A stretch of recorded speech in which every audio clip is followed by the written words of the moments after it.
Hello, hello. Welcome everyone to SacCulturalHub.com, the Media Foundation, our town hall conversations with leaders from the Sacramento community. So if you are just dropping in on this conversation this evening, please like and share this video. We're going to be really talking about an urgent topic. We're going to get right into it. Our topic of the evening is, what is Project 2025 and how might it impact the increase in hate crimes across America? So I am so glad to be bringing you all some distinguished guests from our Sacramento community. I am going to allow them to introduce themselves to you all, and then we're just going to get right into our conversation about this topic. We're going to start first with Pastor Joy Johnson. Thank you so much, Flechette, and hello, everybody. Hello, Sacramento is what I like to say. I am, as you just noted, I am Dr. Joy Johnson. I'm a local clergy leader here in the city of Sacramento for 30 years or more. I'm also a fellow of the Samuel DeWitt Proctor National Conference. Currently, I serve as the president of Pacific Institute for Change through Organizing. It's called PICO California in most circles. And what we do at PICO is we train grassroots leaders for organizing in their local community, their local areas. I have led Sacramento area congregations together for 7 years, and I'm now the prior president of Sacramento ACT. And then the third thing that I'm involved in is healing circles, which are very active ways of us engaging right on the ground to restore and rebuild our neighborhoods. We have a very viable healing circle that meets every week in the Del Paso Heights area, and we're doing and seeing some phenomenal things there in that community as people are returning and trying to build their lives, and also to mentor others to travel. They're returning from imprisonment and incarceration, and the aim is to help the younger generation to go a different path. So that's who I am. I'm really happy to be here to engage in this conversation with my brethren and the broader Sacramento population. Thank you, Plachette. Thank you so much, Pastor Joy. We look forward to your perspective on this subject matter. Mm-hmm. All right, coming to the stage, Mr. Justin Ward. Good afternoon. My name is Justin Ward. I'm an attorney here based primarily in Sacramento. I've been practicing law for over 21 years now. I've been in private practice for over 16 years now. And my primary area of focus of law is personal injury, employment, and criminal defense. I also do some civil rights cases.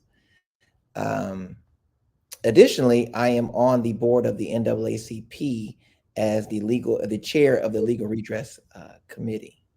So I've had experience dealing with various areas of civil rights over the years. Excellent. Thank you so much, Justin. And we look forward to your comments as well on this subject matter. We now are bringing Michael Blair to the stage. Hey. So first of all, Plachette, thanks for bringing us on and just having this conversation, because this is not new stuff, and we should have been having this conversation, long ago in the community. So thanks for this opportunity. I'm Michael Blair, and I'm a guy who just I do what I want to do. Fortunately, it's a nice life. So that kind of turned me into like a serial entrepreneur. So I do just different things, whatever I feel like doing. But it usually evolves around Neighborhood Innovation, which is a marketing company. And then also I have a nonprofit arm of that teaches financial literacy and does other things for the community. So really deep rooted in the community, been doing community work for the last 15 years strong. And then what keeps me the most busy right now is a family business we have. It's a nonprofit called People Working Together. And here we're working with folks to get them into union construction jobs. And a lot of them are the formerly incarcerated, folks coming out of the foster care system, just people who are disadvantaged, have employment barriers, and usually don't get opportunities to get, careers and benefit paying jobs, those kinds of things. So working with them, and then the other piece that we just added on, which is really cool, and we should probably talk about this another day, is working with minority contractors to help them get larger bids. So we have, just in the construction industry, we've connected with a lot of the major general contractors. And so now we're looking at their numbers and saying, hey, you're not hiring enough minorities. They know this. They're not contracting with enough of them. So we've now kind of plugged them in, have a whole system to try and, develop them and help them get better opportunities. All right. Well, I'll thank you stop there. very much. Thanks a lot, Michael. Okay, I'm going to bring everyone back to the stage and get into our next question. So, what really made me get the urgency to bring together this town hall in such short notice, like I did, because there was an actual video clip that I actually saw on YouTube. I do watch a lot of YouTube, unfortunately, but it was Congresswoman Rep. Jasmine Crockett. Okay, she's from Texas. And she was speaking on Project 2025, which a lot of people are asleep on these policies that have been created long ago, years ago, like 4 or 5 years ago, I think even 8 years ago. This has been in the works on the internet. And it just lays out this huge, a lot of different policies that really are going to affect people like us, Black folks and minorities, in the worst way. So she was talking about Project 2025, DEI, and the presidential elections at the Essence 2024 Fest. It was a really short clip, but it caught my eye and interest in what Project 2025 is really about. What is it really all about? And should we, as African Americans, really be scared by it or threatened by it? So, in bringing you all together, you guys possess a certain expertise of what you've already just told our public about what you do. So I would like for you, I'm going to start with Justin. I would like for you, based on your expertise, to interpret and break down Project 2025 in layman terms. And if you see it as, should we be really scared or threatened as African Americans? So the first thing I would say is no, I don't feel that we need to fear it. It is an ideal. It is a hope. It's a prayer that they about how the Republicans want things to be done if Trump wins the November 24 election and is going to be the president for 25 through the next 4 years. However, what people need to understand is that there are laws in place that prevent most, if not all, of the requirements or the requests. So in terms of what my understanding of Project 2025 is, it is a Republican ideal or Republican agenda that they hope to achieve if Donald Trump, or if a Republican candidate becomes president for the, in the 2024 election. They have areas that they want to overhaul the federal government. For instance, they want to put all government agencies under the direct control of the president. Well, no, that's not happening. The law, the Constitution, the Bill of Rights, various laws don't allow that. So, there's not much they can do as far as that goes. I mean, the president does have certain executive powers, but those powers are limited. They're limited by the Constitution. And under immigration, there are things they want to do as far as increase funding for, building the wall on the U.S.-Mexico border. Okay, that could happen, but I don't know that that's that, important. I know Trump, when he was in office in the first term, did build walls on the border. So that's one thing. Additionally, under climate and the economy, they want to slash money for federal research and investment in renewable energy. I maybe because a lot of the oil companies are Republicans, and so they don't care about renewable energy. They want to keep drilling to get more oil. You know, abortion. They don't call right. They don't outright. They don't call for an outright national abortion ban, but they do want to withdraw the abortion pill from the market, and they also think that the Department of Health and Human Services should maintain a biblically based social science reinforced definition of marriage and family, which obviously would mean no same-sex marriage, right? Because the Bible doesn't allow that. So under tech and education, they have proposals eliminating the Department of Education, which is pretty absurd. And they want to boost school choice so that, of course, rich people, which for the most part are not African American, would be able to choose the schools that their kids go to. Whereas the regular folks, the average person would, just have to go to the local school. And as far as technology, they want to end diversity, equity, and inclusion programs in schools and government departments. So, I mean, I guess my opinion is we should fear or be wary of the things that they want to accomplish. But as far as this Project 2025, in my opinion, is nothing new from what Trump talked about doing when he was running the first time.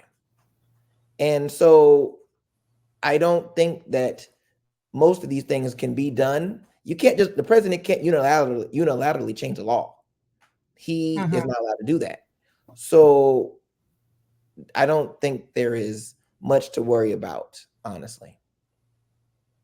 Okay.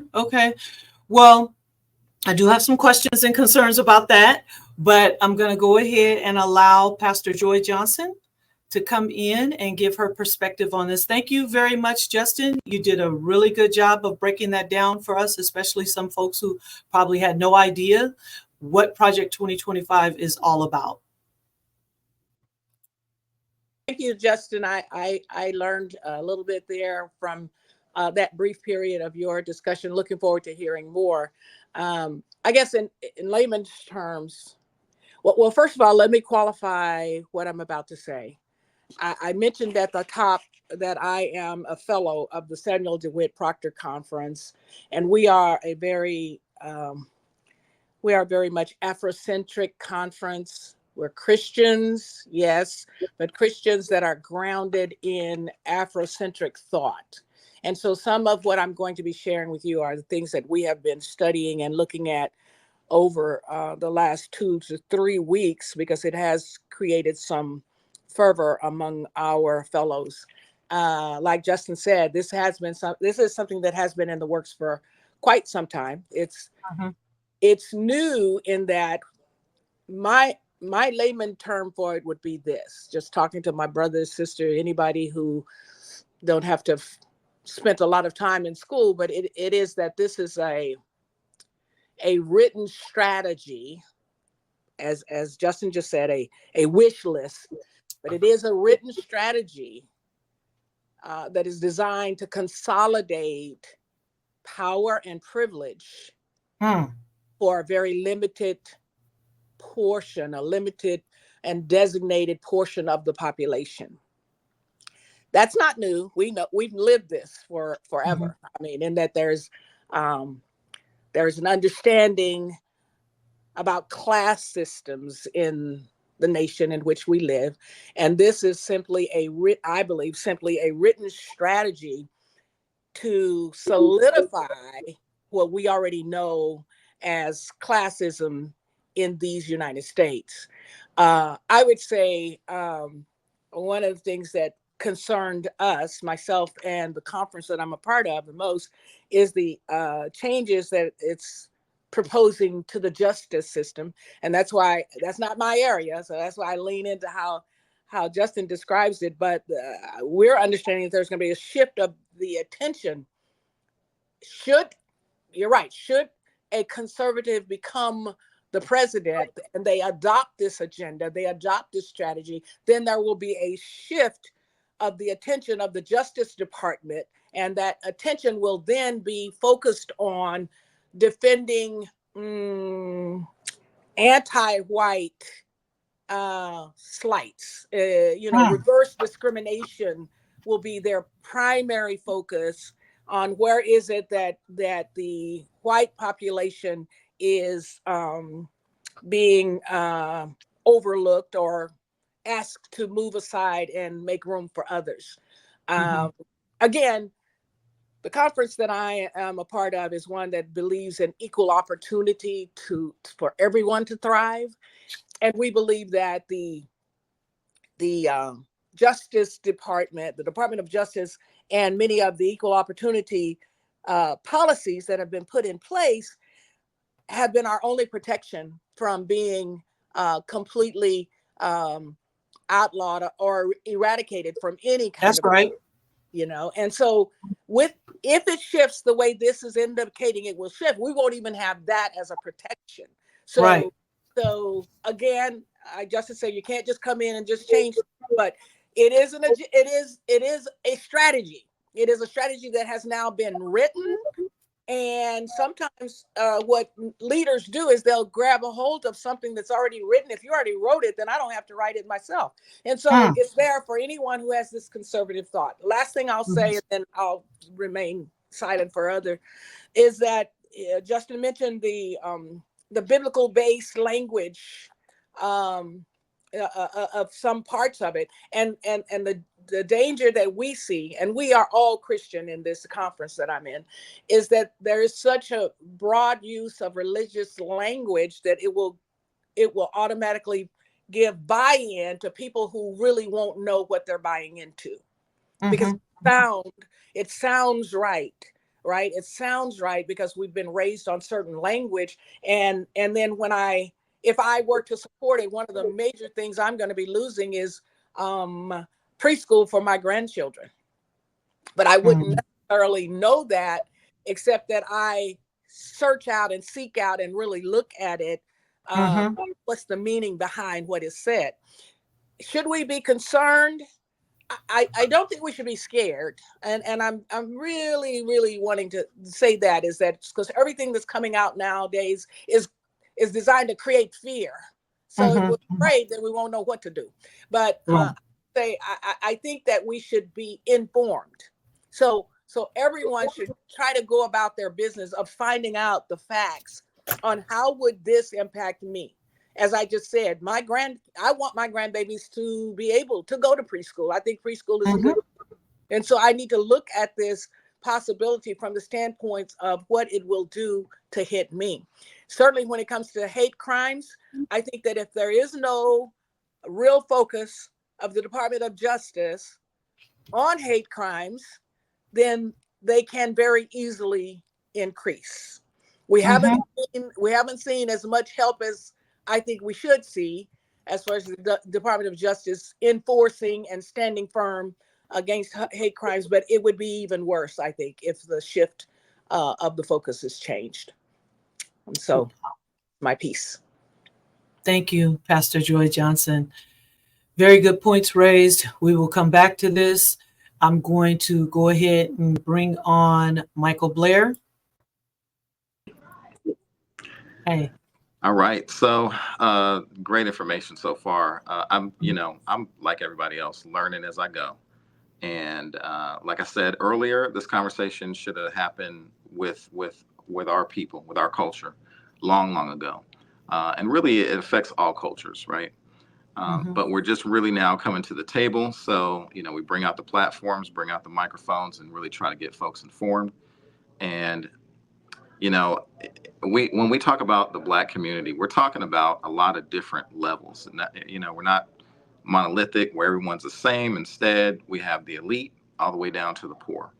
Mhm. And if you're elite, you're in the loop. You have resources. You'll get through this, right, one way or another. But I'm really concerned about the folks that are on the other end, poor folks, and a lot of them aren't paying attention. And I've worked hard to try to get people really in tune more politically, because we need to be there. But they have lost respect. Okay, see, thank you. Sorry, they have lost motivation, and they don't get out and vote. And though I'll hear things like, "Hey, this election is rigged. We already know who's going to win. They already know who's going to win. There's no sense in even getting involved."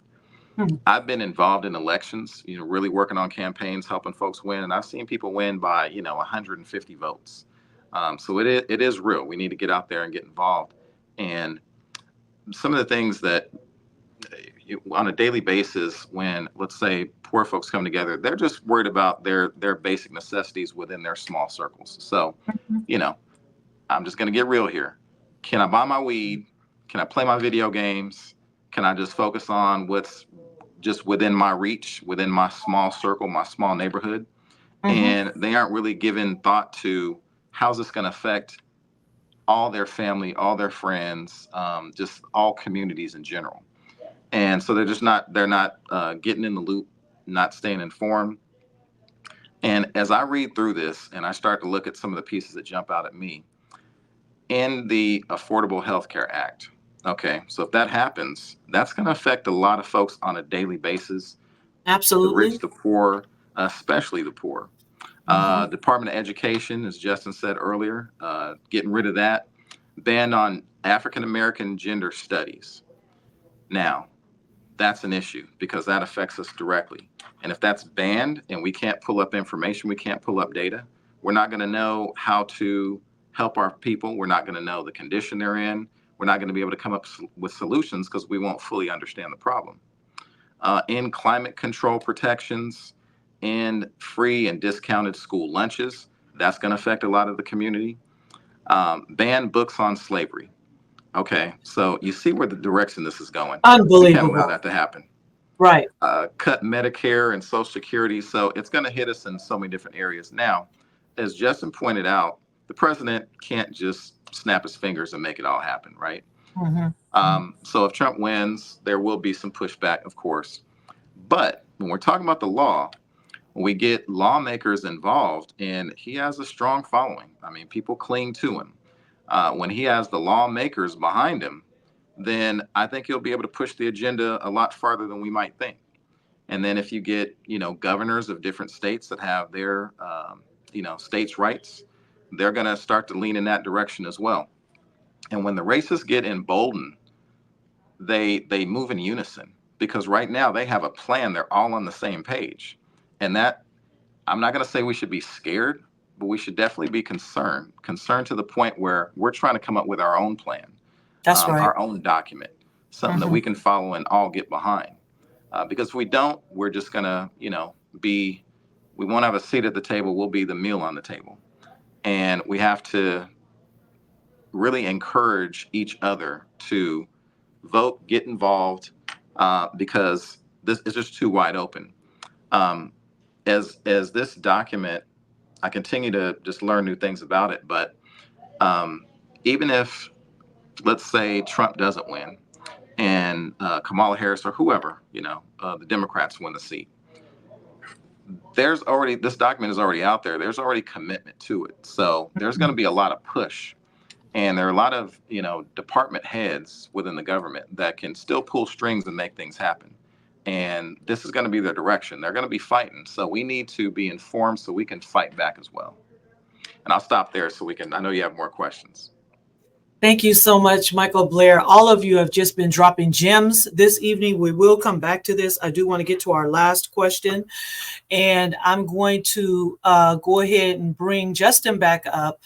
And so this question goes to, with all of the funding and the resources that the state of California has devoted to Stop the Hate statewide campaign for the past 2 years, can you share any insights on what more we can do as individuals, as small businesses, as nonprofit organizations, universities, corporations, on a local level to regional level, to address hate crimes as we move forward? Meaning, yeah, so that's the question. So in terms of individually and business wise, corporations, in terms of stopping hate crimes, I mean, one is educate your children, right? Yes.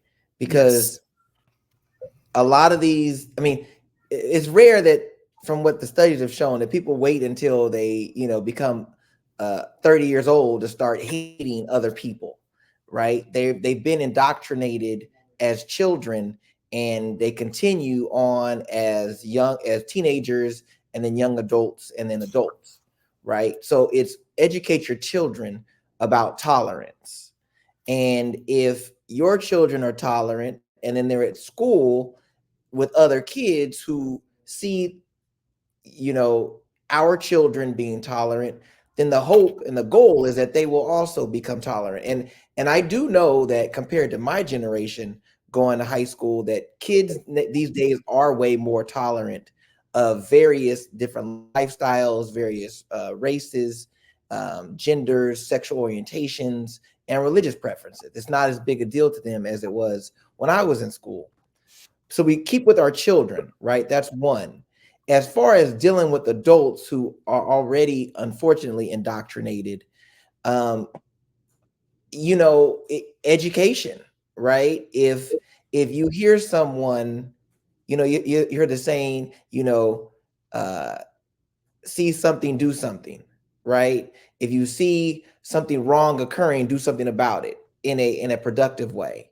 If you hear racist, misogynistic, anti-Semitic, homophobic views, address them, address the person, and don't just tolerate it.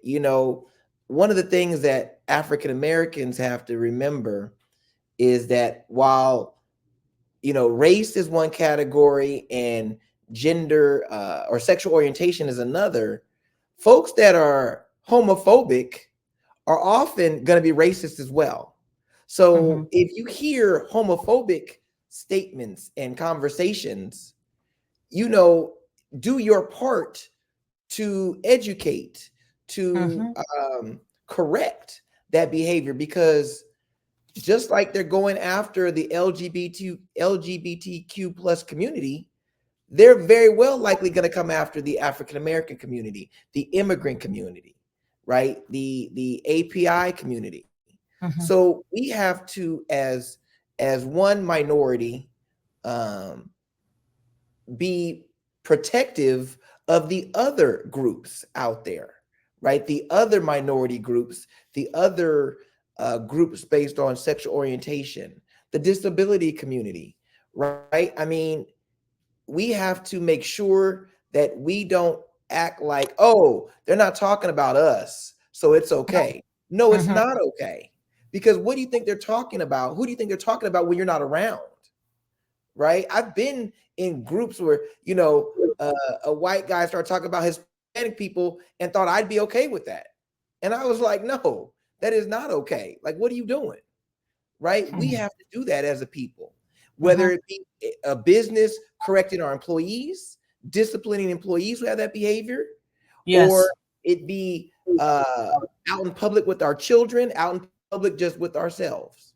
So I think that's what we have to do. In addition to the education of our children, educating the public, because you're going to see it, oftentimes not directed towards your group, but towards others, and you can't participate. You need to educate and correct. Oh, I like that. I like that. Can't participate. You need to educate. Did I cut you off? Did you have more, No. Justin? That was great. I mean, I'm sure I could have plenty more, but I think that's good for now. Okay. Don't go away, Justin. I'm going to go ahead and bring Pastor Joy Johnson up. All right, Pastor Joy. All right. Thank you so much. And in that same vein that Justin spoke to, I think that education even goes should go further to the faith leaders, the clergy population of our city. We're really talking about stopping the hate. Then Mhm. it does kind of reside in this concept of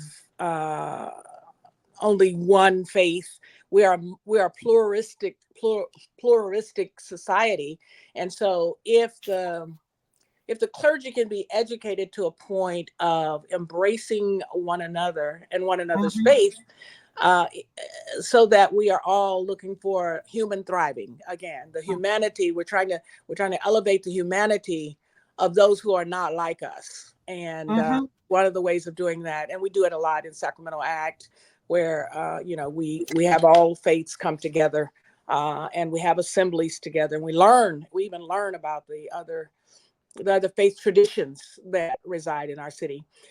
The second thing that I would say could be helpful, and we are seeing some resourcing along the lines of mental and emotional health, Mhm. because some of the old heads, the old guards, are pulling the levers of the younger people, and causing violence in that way. And I think it is because they have been ignored. They did all their dirt, did all their bad. Now they're old and can't really get into the fight anymore, and so they want to keep the fight going. But there needs to be some healing, and that's what our healing circle is about. And it doesn't happen overnight. It's long term, long standing. We've Right. been holding these healing circles for 5 years, and some of these men and women have been a participant for these full 5 years, because you got to keep hearing the same new message over and over again, because you didn't arrive at this negative hate message overnight. It was, as Right. Justin just said, it started when you were younger. You have Mhm. everything in you to believe that this person does not deserve to live or does not deserve to have what you have. And now it takes some repeated new instructions to change that school of thought. So Mhm. the mental and emotional support that has already been started, I'd say just more of that, and customizing it. That's the other thing. It's got to be customized to be able to go to meet these folk where they are. Mhm. Mhm. They're not going to just go out and find a therapist.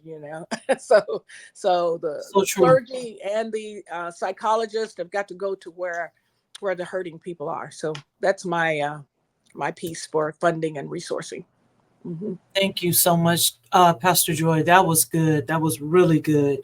Okay, so now we're going to go ahead and bring Michael Blair to the stage. All right.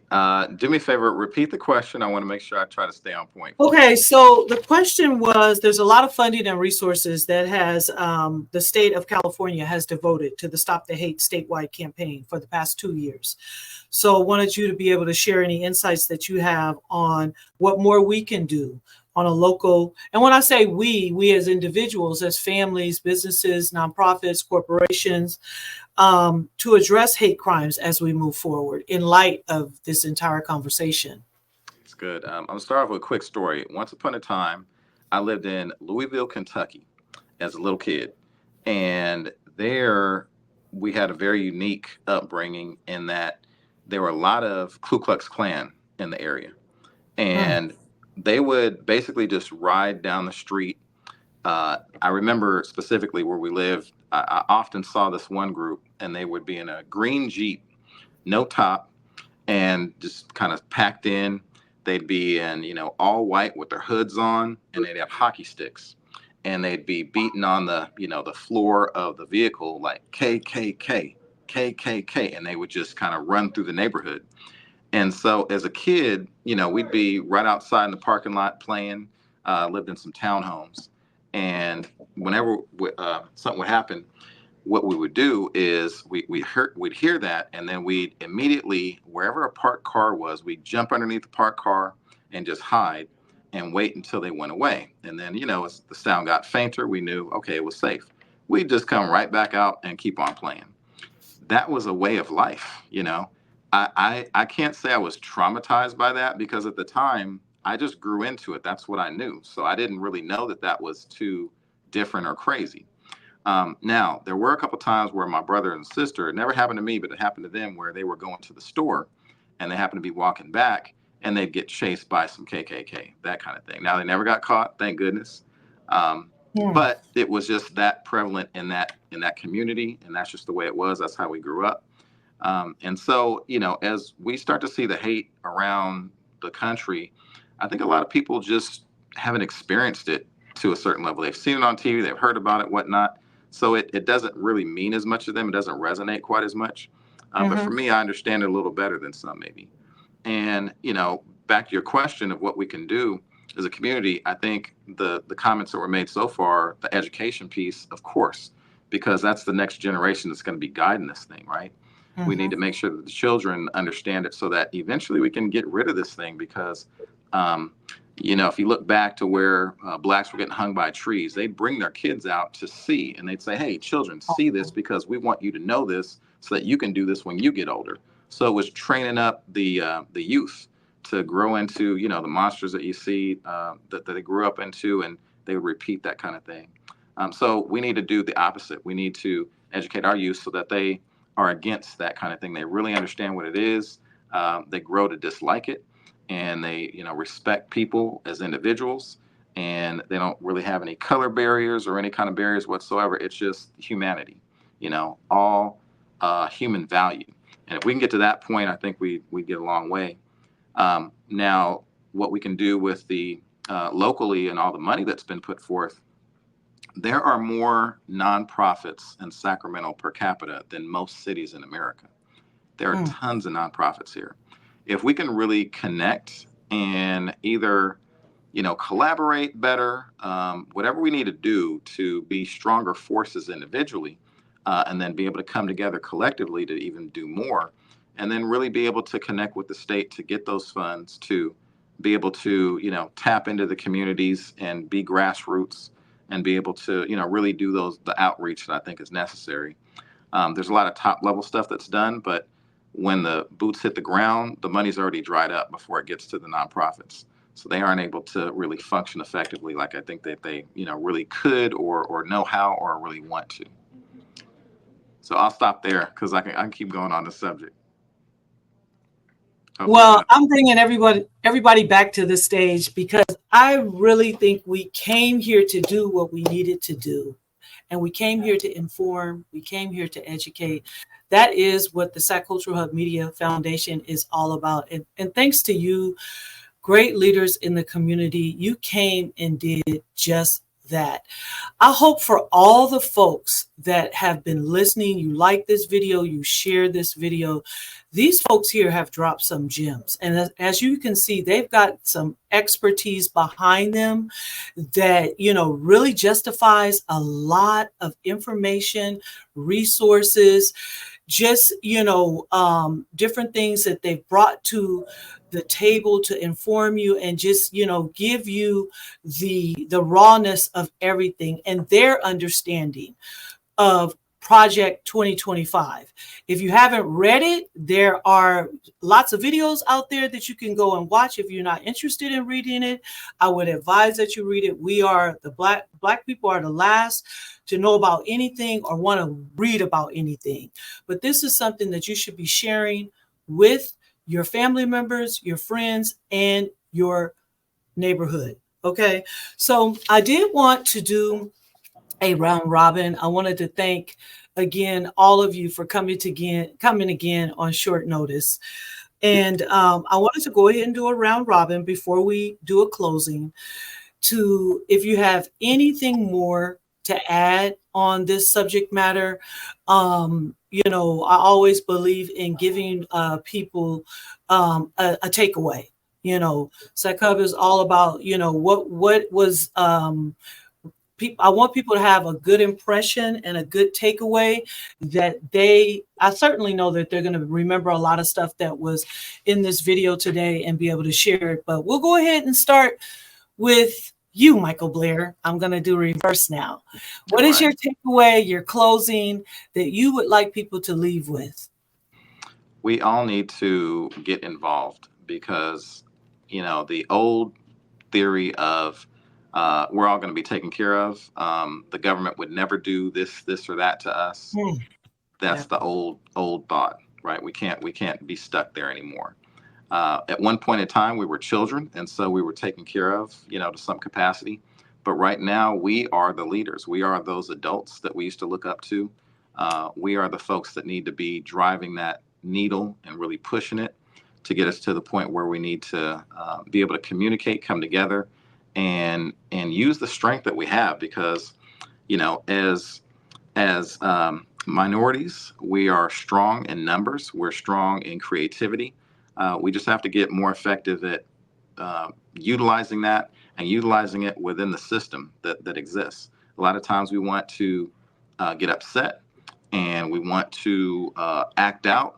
And a lot of times we need to get that frustration out. So I understand that. But if we're not working along the confines of the system, we're never going to get anywhere. We're just kind of yelling and making noise. And they realize that.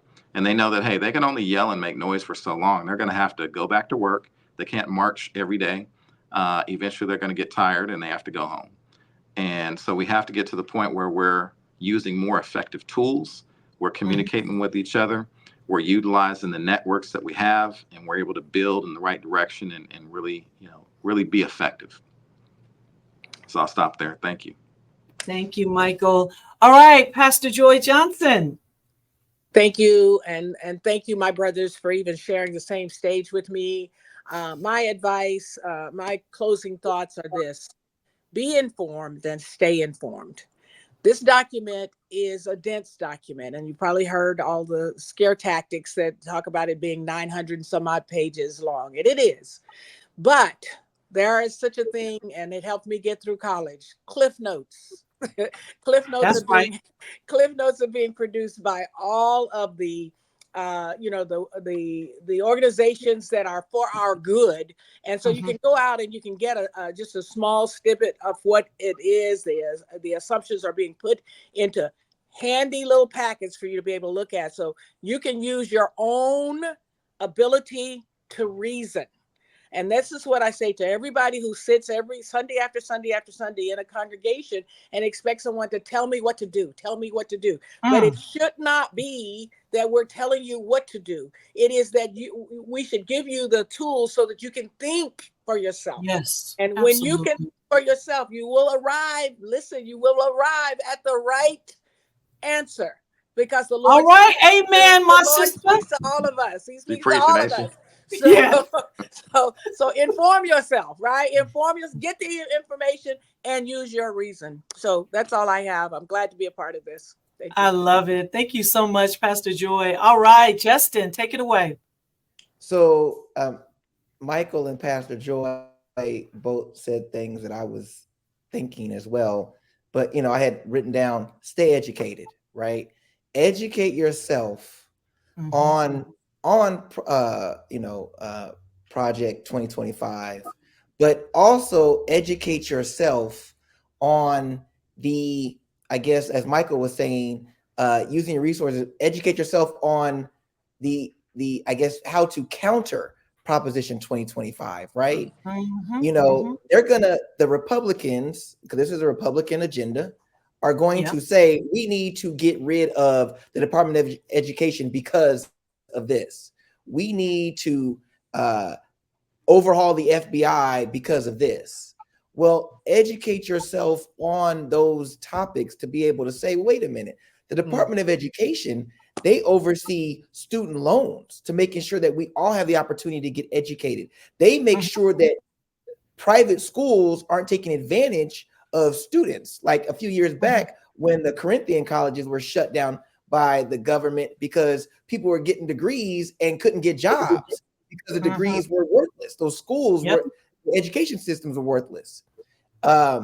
Educate yourself on Project 2025 and the things that will counter that, right? That's right. Because when you hear the arguments, the Republicans want to do A, B, C, and D, you should be able to say, no, A, B, C, and D are wrong because of X, Y, and Z, right?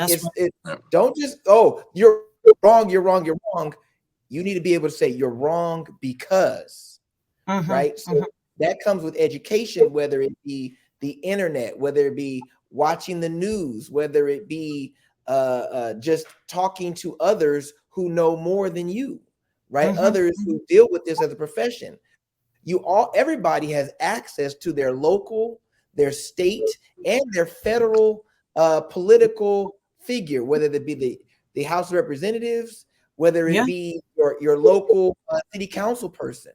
You have access to those people. Their job is to be informed about the politics that affect their community, their constituents. Take advantage of the opportunity. They all have office hours, right? Yes. So you take advantage of that.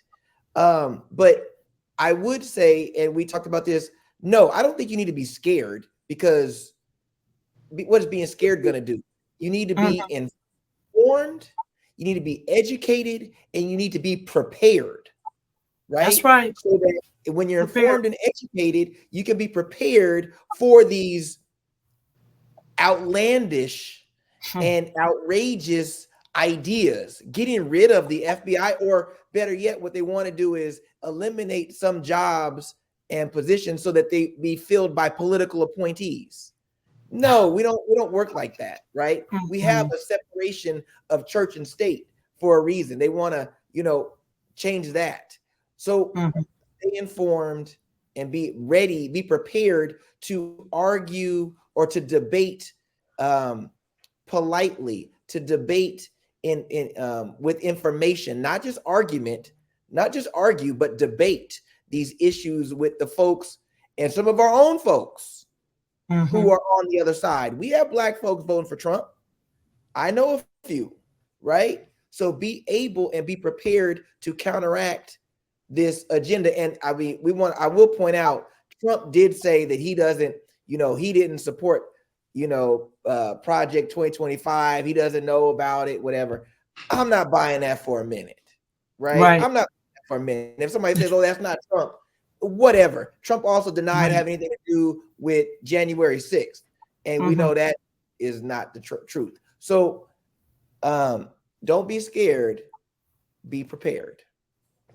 I love it. I love it. Thank you all so much. Go ahead, Michael. Just to say, because what he said was so profound, but the education piece is very important, because you have to go to credible sources. We're so used to just reading TikTok headlines and just making up our minds from there. No, you actually have to read and find credible sources, because there's gonna be a lot of misinformation out there, and we can't walk into this unintelligent.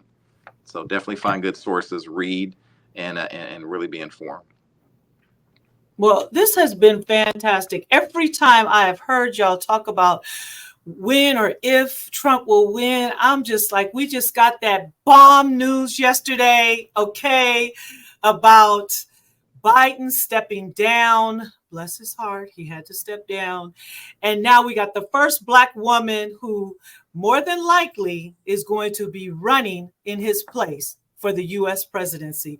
Woohoo! I'm so happy about that news, because we haven't mentioned her name, Kamala Harris' name, not once. So I cannot close without that. Okay, because that's some good news.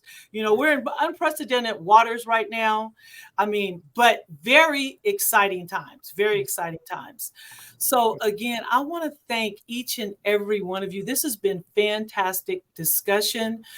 For those of you who have joined us, thank you once again for joining us for this really important and urgent discussion. Please like and share this video. Give yourselves a round of applause, folks. Thank you, Plachette. Thank you. And we're going to close it there. All right.